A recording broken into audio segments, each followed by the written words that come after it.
gadījumā, ja jums vīna baudīšanai ir iespēja veltīt vairāk laika un uzmanības, jūs to varat darīt veiksmīgāk, varbūt ar dekanteru palīdzību. Īpaši aktuāli tas būtu sarkanvīniem. Vēsturiskais iemesls, kāpēc tiek izmantot dekanteri vīnu baudīšanai, ir nogulsnes, kas veidojās uzlabājot vīnus lielās mucās, ja, un lai atdalītu vīnu no nogulsnēm, viņi tika pārlieti šāda veida karafēs. Savukārt mūsdienās galvenokārt dekanteru izmantošanas iemesls ir pavisam cits.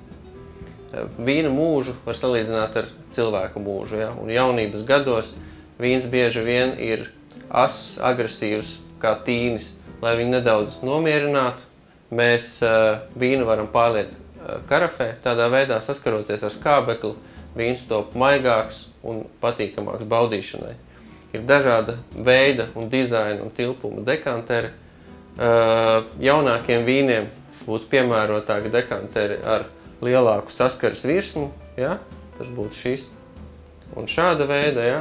Kā arī ar šāda veida iedobi, ja? Lai šī virsma, kur ir veidojās saskara ar vīnu, būtu pēc iespējas lielāka un tādā veidā vīns bagātinātos ar skābekli.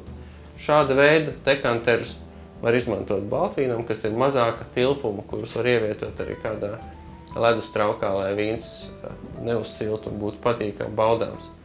Ja ir vēlēšanās dekanteri izmazgāt, tad var lietot šādu te rīku, ja, kurš ir pietiekami elastīgs, ja, un viegli ievietojams dažāda veida un konfigurācijas dekanteros, šādi te izmazgājot. Ja.